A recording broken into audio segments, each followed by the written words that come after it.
नमस्कार, मैं देवेंद्री शर्मा, विप्र एकता फाउंडेशन संस्थापक अध्यक्ष।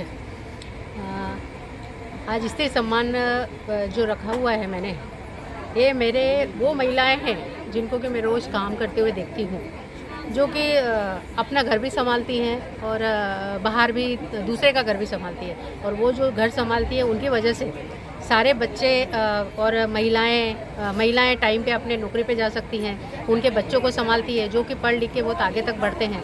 आज ये वो महिलाएं हैं जिनको कि कोई भी सम्मान दिया नहीं जाता है। हालांकि एक भी दिन अगर वो लेट आती है तो सामने वाला वही बोलता है की अरे आज तू का आली नाही, माझ्या असं झालं आहे। पण ते त्यांच्याबद्दल म्हणजे हे काय करत नाही, विचार करत नाही की ती पण महिला आहे, तिचं पण घर आहे, तिचं पण संसार आहे आणि तिचं पण लेके वगैरे आहेत, पण असं काय विचार करत नाही। पण माझ्या मनात असं आलेलं आहे की माझ्या पुण्योदय सोसायटीला जे सर्व महिला आहेत, जे काम करतात, आपल्याला सर्वांना म्हणजे काम करून ते आम्हाला पण सन्मान देत आहे, मग त्यांना माझ्या मनात असं होतं की मी त्यांचा सन्मान करू।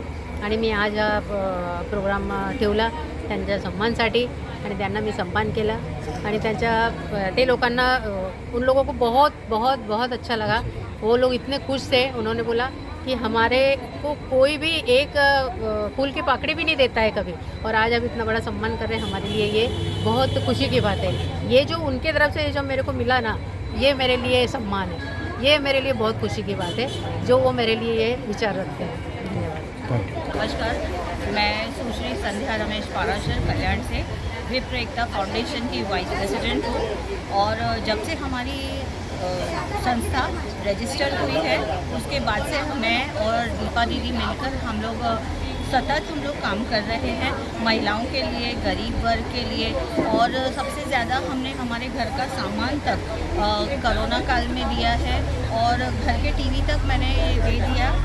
2 साल में बिगड़ टीवी की रही, पर क्योंकि दूसरे के यहाँ नहीं था और उनको ज़्यादा ज़रूरत थी शायद मेरे लिए, तो मैंने उनको दे दिया। और ये मैंने दिया इसलिए नहीं बोल रही हूँ, पर विप्र एकता फाउंडेशन में किसी को भी अगर ज़्यादा ज़रूरत होती है, जैसे बच्चों को लैपटॉप वगैरह नहीं थे तो हमने काफ़ी मोबाइल्स भी दिए, जिन के ख़राब थे वो ला के हमने सुधार के भी दिए लोगों को। और आज ये कैंप वगैरह भी लगाया है, और महिला दिवस पे हर साल कुछ ना कुछ करेंगे। और आगे भी हर महिला को बोलती हूँ, अगर आपको कुछ भी समस्या है जो हम कर सकते हैं ऑन द ट्रैक रह के, ऑफ द ट्रैक रह के हम कुछ नहीं करेंगे, ऑन द ट्रैक रह के हमसे जो भी सुविधा होगी हम पक्का करेंगे, और ऑल ओवर इंडिया बेसिस पे करेंगे। ये नहीं कि सिर्फ मेरे एरिया और आपके एरिया और कल्याण तक ही सीमित है, हमारी ब्रांचेस इंडिया में सब दूर है। तो विप्र एकता फाउंडेशन रजिस्ट्रेशन यहाँ हुआ है, पर इसके ब्रांचेस ऑल ओवर इंडिया है, और जैसे हम यहाँ काम कर रहे हैं वैसे ऑल इंडिया पे काम हो रहा है। धन्यवाद। बायकोला नांदवल्या जात नाही, तर अशा ठिकाणासाठी आपल्याकडे महिला तक्रार निवारण कक्ष आहे वायलेनगरला आमचा। तर तिथे तुम्ही तुमचा तक्रार अर्ज देऊन तिथे नवरा बायकोंमध्ये, सासरच्या मंडळींमध्ये समुपदेशन केलं जातं। त्यांच्यामध्ये जो वाद आहे तो समुपदेशन करून मिटवण्याचा आमच्याकडनं प्रयत्न केला जातो। तर तुम्ही पण या सर्व ह्याचा गोष्टींचा लाभ घेऊ शकता। तसंच आपण महिला आहोत, समाजात वावरताना आपल्याला बऱ्याच गोष्टींना तोंड द्यावं लागतं। त्यातली एक गोष्ट आहे की छेडछाड। मग त्या महिला कोणत्याही वयातल्या असो, ज्या शाळेतल्या मुली असो किंवा आपल्यासारख्या नोकरी करणाऱ्या महिला असो, 30-40 वर्षाच्या असो, सर्वांना कधी कधी गैरवर्तनाला तोंड द्यावं लागतं। तर आपल्यासोबत जेव्हा कधी गैरवर्तन होतं तेव्हा आपण त्याला जोरदार असा प्रतिरोध केला पाहिजे, म्हणजे समोरच्याची हिंमत होत नाही पुन्हा असं छेडछाड करण्याची। जर आपण गप्प बसून समोरच्याचं सहन केलं तर त्याची ती हिंमत वाढते आणि आपल्यासोबत अजून मोठ्या प्रकारचं तो गैरवर्तन करू शकतो। त्यासाठी सर्वांनी जेव्हा पहिल्यांदाच आपल्यासोबत कोणी गैरवर्तन करत असेल तर त्याला विरोध केला पाहिजे। तुम्ही आरडाओरड करा, लोकांना सांगा। 4 लोकांना सांगितल्याने महिलांना असं वाटतं की माझ्यासोबत कोणी छेडछाड केली आणि मी जर सगळ्यांना सांगितलं तर माझीच बदनामी होईल, तर असं काही नसतं। आपल्याला जर या गोष्टी समाजातून काढायच्या असतील तर त्या समोरच्या व्यक्तीला धडा शिकवला गेला पाहिजे। यासाठी आपल्यासोबत जेव्हा गैरवर्तन होतं तेव्हा आपण त्याचा विरोध केला पाहिजे, पोलिसात तक्रार दिली पाहिजे।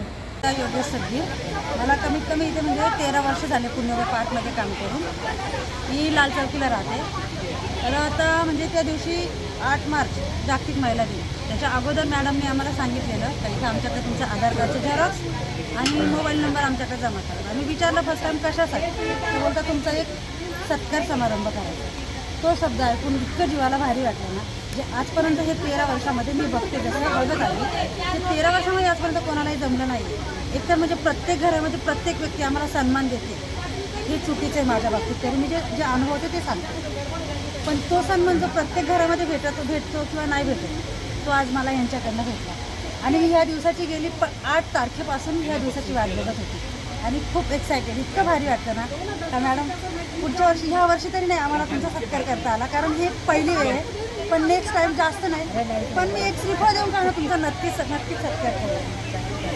सोहळा केला आहे विप्र फाउंडेशनने, अतिशय सुंदर आहे. आणि आजचं विशेष जे त्यांनी टिप्पणी घेतली आहे की घरकाम करणाऱ्या महिला आणि शिक्षकांचा उपयोग, त्याची उपयोगिता अतिशय सुंदर आहे.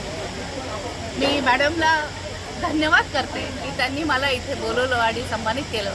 एक शिक्षिका म्हणून आज मला खूप गर्व आहे की या महिला इथे सगळ्या आल्या आहे, कारण की त्यांना माहिती आहे की शिक्षणाचा किती उपयोग आहे. सगळ्यांनी खूप पुढे वाढावं, स्त्री शक्तीचा सन्मान करावा आणि आपणच नाही सगळ्यांना पण शिक्षण शिकवावं, कारण की शिक्षा आहे तर आपण पुढे वाढू शकता. शिकाल तर शिकाल, वाचाल आणि पुढे वाचाल. धन्यवाद.